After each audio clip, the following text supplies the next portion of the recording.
Pembacaan Injil. Pembacaan Injil terambil dari Markus 12 ayat 28 sampai yang ke-34. Markus 12 ayat 28 sampai yang ke-34. Hukum yang terutama. Lalu salah seorang ahli Taurat yang mendengar Yesus dan orang-orang Saduki bersoal jawab dan melihat bahwa Yesus memberi jawab yang tepat kepada mereka, datang kepadanya dan bertanya, "Perintah manakah yang paling utama?" Jawab Yesus, "Perintah yang terutama ialah, dengarlah, hai orang Israel, Tuhanlah Allah kita, Tuhan itu esa. Kasihilah Tuhan Allahmu dengan segenap hatimu dan dengan segenap jiwamu dan dengan segenap akal budimu dan dengan segenap kekuatanmu. Perintah yang kedua ialah, kasihilah sesamamu manusia seperti dirimu sendiri. Tak ada perintah lain yang lebih utama daripada kedua perintah ini." Lalu kata ahli Taurat itu kepada Yesus, "Tepat sekali, Guru. Benar katamu itu bahwa Dia esa dan bahwa tidak ada yang lain kecuali Dia.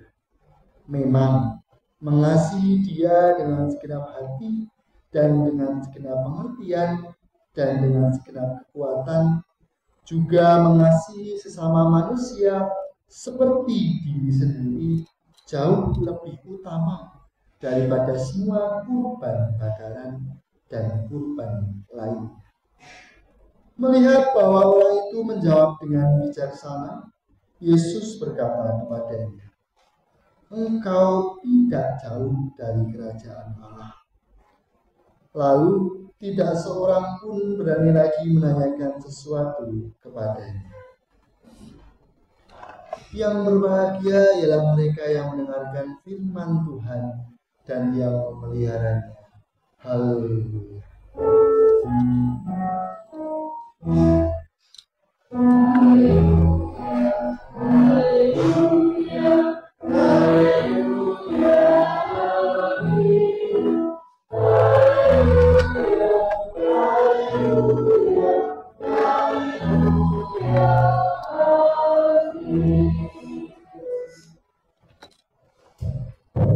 Kasih sebagai kurban persembahan. Kita akan bersama menikmati persembahan pujian dari Dekana. Dipersilahkan.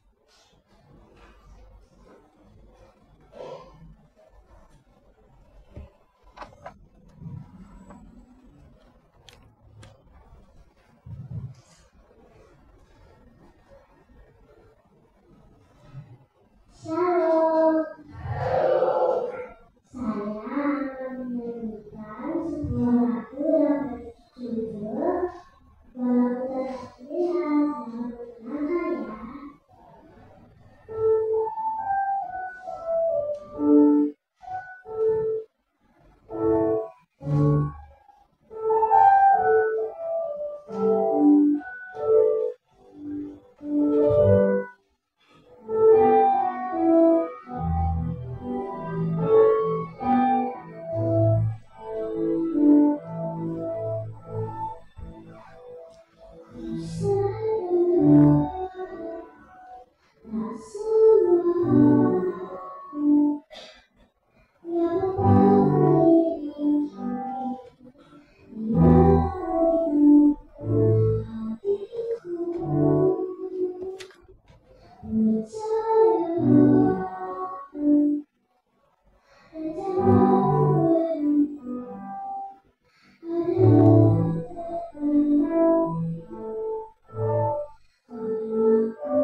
Terima kasih pada Dekana. Tuhan Yesus memberkati. Berapa kali latihannya Dekana? Sekali.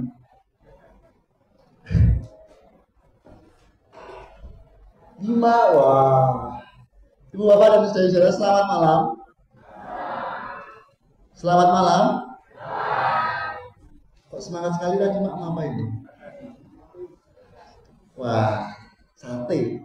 Ibu bapak dan saudara-saudara, saya ingin memulai obrolan kita di malam hari ini dengan beberapa pertanyaan. Ketika disuruh memilih ibu bapak, panjenengan lebih memilih soto atau bakso? Milih dong pak, kamu setuju? Soto apa bakso pak Majelis? Soto. Sang leader soto apa bakso? Pak Organis soto apa bakso pak? Bakso, oke. Pak Saman apa soto? Bakso. Bakso, nggih. Dalu-dalu kok soto ya Mas yo. Bakso. Nggih, menawi lagi makanan Pak. Pecel lele atau mie godhog? Mie godhog, wah baru udan-udan, balik sekolah gereja, mie godhog. Leres? Sarujuk? Nggih, Mak, nggih. Nah, sama ini kan mulai makman. Bestik apa bestik gini maca nggih? Bistik. Bestik menapa Selat Solo? Mboten wonten saya milih bestik yang di atas milih apa? Wah, bestik. Wah, nggak kompak ini hingga jurusan. Yang bawah milih Selat Solo, yang di atas milih bestik. Nah, sekarang tadi sudah makanan Bapak. Milih ke gereja atau jalan-jalan? Gandengan gereja, adem. Tergantung apa nih Ibu? Tergantung tugas apa buatan ini. Jalan-jalan. Gaya pilihan, lajeng warna. Milih hitam atau putih? Tergantung. Ada yang jawab hitam tadi Pak Majelis. Ada yang menjawab putih. Soal leader sepertinya memilih warna putih. Pak Organis milih hitam atau putih Pak? Hitam. Berani hitam. Oke, itu tadi soal warna Ibu Bapak. Sekarang soal sebuah realita. Ibu Bapak memilih kurban atau korban? Boten tergantung mulai Ibu. Oh, boten tergantung mulai. Nah, Ibu Bapak dan saudara-saudara, kurban atau kurban? Yang di atas pilih apa? Udah nggak ada bakso sotonya nanti lagi. Tadi bakso sotonya. Kurban atau kurban? Korban atau kurban? Kur. Oh ya, kur. Nah, sedikit pengantar Ibu Bapak. Kurban dan kurban itu bedanya tidak cuma tentang U dan O.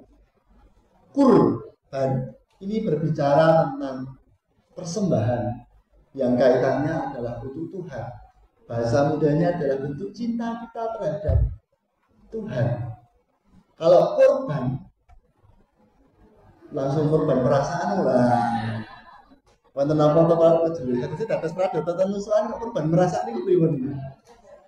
Enten kurban. Nek korban menika ada sesuatu yang seolah-olah peristiwa buruk lalu kita terkena dampaknya yang tidak baik. Itu kurban. Korban. Saya mulai terbalik-balik ini Bapak. Nah Ibu Bapak, saudara, saya punya sebuah cerita yang mungkin pengalaman kita sehari-hari juga. Nah, saya kan dari bulan Juni sampai Desember itu sedang bimbingan. Nah, seringkali kan di PA kelompok di berbagai macam kegiatan, saya juga diundang untuk terlibat datang hadir gitu. Nah, ada beberapa respon. Yang pertama, Mas Yuda fokus bimbingan dulu. Yang kedua, Mas Yuda kok tidak pernah datang. Dua fenomena yang sederhana tapi responnya berbeda. Nah, Ibu Bapak dan saudara-saudara, ketika realita diperhadapkan dengan sebuah fenomena yang berbeda, responnya bisa berbeda. Ini berbicara tentang alasan kita. Mungkin ketika bisa berkorban dengan sebuah realita, sebuah kenyataan, bisa menjadikan dampak yang lebih baik. Mungkin kalau gambaran saya bisa menyelesaikan bimbingan lebih cepat. Tapi di sisi lain juga ada mungkin pertemuan dan perjumpaan menjadi terbatas. Ada berbagai macam contoh di keluarga. Mungkin ketika bekerjanya harus LDR di tempat lain. Mungkin dengan upaya yang berbeda, hasilnya juga berbeda ketika bekerja di kota Solo. Fenomena-fenomena kurban dan kurban ini menjadi realita alasan kita berpindah. Mungkin bisa saja kita menjadikan itu sebagai kurban karena kita tidak rela. Tapi itu bisa menjadi kurban. Tapi karena alasannya adalah bukan untuk kepentingan saya, tapi untuk sesuatu yang lebih baik lagi. Tadi kita membaca dan bersama-sama juga mendengarkan pembacaan dari kitab Rut. Kitab Rut ini menarik, memunculkan sebuah realita menantu dengan mertua yang baik, apalagi perempuan. Ini sebuah gambaran yang ideal, yang baik, tapi di sisi lain juga memunculkan idiomatik hal-hal ideal yang bisa menjadi pertanyaan. Bagaimana seorang Rut mau tetap mengikut Naomi, bahkan ketika suaminya sudah meninggal. Menarik dibaca tadi, yang menjadikan alasan adalah bukan untuk suaminya lagi, bukan Naomi lagi. Fokusnya adalah bukan pada sebuah penyelamatan akan relasi, bukan pada sebuah alasan yang bisa dilihat. Fokusnya adalah pada bangsamu lah bangsaku, Allahmu lah Allahku. Ada upaya mencari yang lebih tinggi daripada sekedar relasi, daripada sekedar orang, daripada sekedar manusia, yaitu mengasihi karena Tuhan. Di kebaktian ini mungkin ada beberapa yang datang dengan pasangannya dan keluarganya. Mungkin ingat ketika bertanya, kenapa Mas Mbak mencintai saya?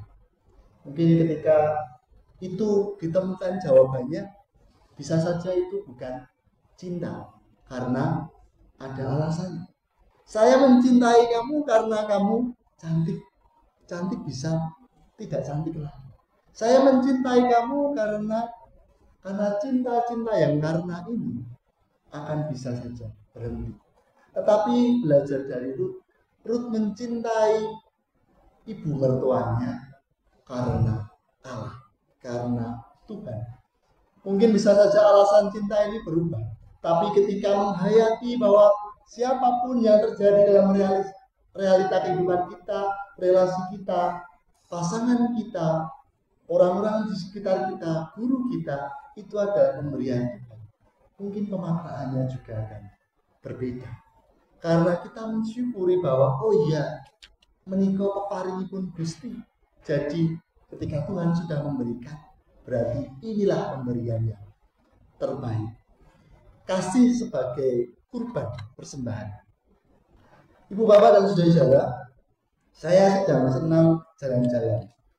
Beberapa waktu lalu saya jalan-jalan ke daerah Gunung Kidul. Ibu bapak bisa membayangkan daerah Gunung Kidul jalannya meliuk-liuk. Bahasa lokalnya seperti irung petruk gitu nih Mas. Seperti irung petruk karena meliuk-liuk. Nah, di perjalanan di Gunung Kidul itu saya menemukan sebuah bangunan yang dibangun di belakang rumah, bentuknya kotak.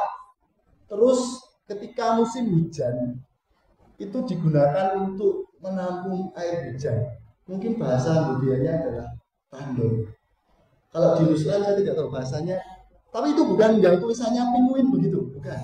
Ini bentuknya kotak seperti bak begitu, lalu digunakan untuk menampung air hujan. Nah, ketika musim hujan seperti ini menjadi momen tandon-tandon tadi, bak-bak air tadi itu dipenuhi. Menariknya Ibu Bapak, tandon yang besar-besar itu ada sebuah lubang kecil yang itu dialirkan pipa-pipa juga selang-selang menuju ke rumah-rumah yang membutuhkan air ketika musim kemarau. Ibu bapak dan saudara-saudara, menurut saya ini menjadi gambaran kehidupan kita sebagai orang percaya. Ketika musim berkat Tuhan datang dalam kehidupan kita, kita mungkin bisa saja diberkati dengan berbagai macam hal. Kita dikasihi oleh Tuhan dengan berbagai macam talenta, dengan berbagai macam kesempatan, dengan berbagai macam bentuk kesehatan, sehingga tandon-tandon kebahagiaan, tandon-tandon kasih kita itu penuh. Tapi di sisi lain kita harus ingat, ada selang kecil, ada peralon-peralon kecil yang tertuju kepada orang-orang, kepada rumah-rumah yang membutuhkan ketika sedang membutuhkan air. Gambaran seperti itu menjadi gambaran relasi bahwa kita memiliki Allah yang senantiasa memberkati kehidupan kita. Sebagaimana kesaksian pemazmur tadi bahwa Allah membela orang-orang yang ditindas, orang-orang yang terpinggirkan. Namun di sisi lain menjadi Allah yang rela mengorbankan dirinya sebagai imam besar dalam kitab Ibrani. Yang dikorbankan bukan kurban bakaran tetapi dirinya sendiri. Diperjelas bahwa setelah Yesus mengorbankan dirinya, tindak lanjutnya adalah kita beribadah kepada Tuhan. Gambaran beribadahnya saya terkesima sederhana seperti kandung tadi. Kita diberkati Tuhan dengan berbagai macam hal, kesempatan, relasi. Itu tidak berhenti pada diri kita, tapi dialirkan ke mereka-mereka yang membutuhkan. Dan tandon tidak merasa bahwa ini sebagai bentuk pengorbanan perasaan saya. Tidak. Inilah kehidupan sebagai pengikut Yesus yang diberkati, tapi di sisi lain kita juga membagikan, mempersembahkan itu semua bagi orang lain yang membutuhkan dalam rangka kita merasa dicintai oleh Tuhan. Ibu bapak dan saudara-saudara dalam Tuhan, banyak hal yang bisa terjadi dalam kehidupan kita berrelasi. Mungkin kita bisa kecewa ketika mencintai orang lain, mengasihi orang lain, dan mengatakan, saya sudah berkorban untuk relasi seperti ini. Saya sudah memberikan yang terbaik. Tapi kenapa hasilnya seperti ini? Kemarin saya memberikan sebuah contoh sederhana dalam kehidupan berkeluarga.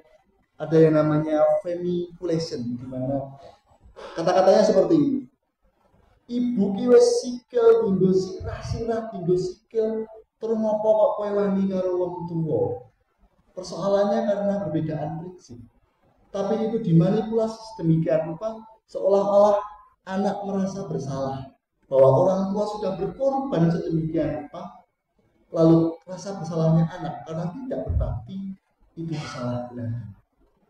Nah, yang terjadi di anak-anak juga demikian. Aku nek ra ditukokke motor, ra ditukokke laptop, ora gelem kuliah. Orang tua akan merasa bersalah dan merasa seolah pengorbanannya kurang. Relasi kasih yang demikian perlu kita perhatikan dalam kehidupan sehari-hari. Apakah kehidupan kita dibangun dengan kasih yang benar-benar atas pengorbanan karena Tuhan, atau kasih yang bisa dimanipulasikan? Alasan pelayanan juga bisa demikian. Apakah kita melayani tulus benar-benar untuk Tuhan, atau menjadikan alasan manusia-manusia tertentu sebagai alasan pelayanan kita? Ibu bapak dan saudara-saudara di dalam Tuhan, hidup penuh kasih, kita juga dipanggil untuk mengerti orang lain. Mengerti tidak hanya soal tahu betul, tetapi mengerti berbicara soal rasa. Perintah Tuhan yang utama, mengasihi Tuhan, mengasihi sesama. Mengasihi Tuhan juga terwujud dalam mengasihi sesama. Mengasihi sesama karena sesama juga merupakan ciptaan Tuhan. Ini melihat kembali alasan kita melakukan kasih. Kita mengasihi orang lain karena atau walaupun. Kita mengasihi pasangan kita karena A, B, C, D, Z, atau walaupun memiliki kekurangan A, I, U, E. Dan alasan-alasan yang mendasar inilah yang memperkuat relasi-relasi kita. Kita terbuka sebagai keluarga, kita menopang kehidupan bersama. Karena kita dalam mengasihi tidak berjalan sendirian. Berita anugerah petunjuk hidup baru kita tadi memperingatkan kembali bagaimana kita hidup dengan rukun, hidup dengan penuh kasih, hidup dengan pengampunan. Dan dalam kasih itu semua dikerjakan. Tidak hanya dalam ucapan, tetapi kita bisa mulai dalam kehidupan sehari-hari. Kita tadi diperhadapkan dengan beberapa pilihan makanan. Dan kita juga punya pilihan-pilihan untuk mengasihi dalam kehidupan kita. Pilihan siapa yang mau kita kasihi? Kita mau mengasihi seperti apa? Bagaimana kita mau mengasihi? Dan keteladanan Ruth sungguh nyata. Ruth mengasihi bukan karena Naomi yang sudah menjadi mertuanya, tetapi mengasihi karena bangsanya Naomi akan menjadi bangsanya Ruth. Allahnya Naomi akan menjadi Allahnya Ruth. Dan alasan karena cinta Allah inilah yang memperkuat kehidupan kita. Ibu bapak dan saudara-saudara di dalam Tuhan, kita bersama besok Jumat merasakan cinta kasih Tuhan dalam ibadah emeritasi. Ini menjadi momen kita untuk mengaktualisasikan kasih-kasih kita. Tidak mudah dengan perjalanan GKJ Musuhan, dengan berbagai macam dinamika, tapi itu menjadi wujud kasih yang kurban persembahan karena alasannya untuk pemulihan nama Tuhan. Dan itu memurnikan ibadah kita, cara hidup berjemaat kita, relasi-relasi kita yang dibangun. Kita juga bisa memulainya dalam kehidupan hari lepas hari. Setiap orang yang kita jumpa menjadi berkat. Kita dimampukan tidak hanya untuk menerima berkat Tuhan sebagaimana tanduk air di Gunung Kidul, tetapi kita juga mengalirkan berkat Tuhan kepada setiap orang yang memerlukan dengan tidak merasa itu sebagai pengorbanan perasaan, itu sebagai sesuatu yang nanti diberikan hujan yang lebih lebat lagi, tetapi karena memanglah demikian kehidupan kita, karena kita sudah dicintai dan dikasihi oleh Tuhan. Amin. Saat itu bagi kita.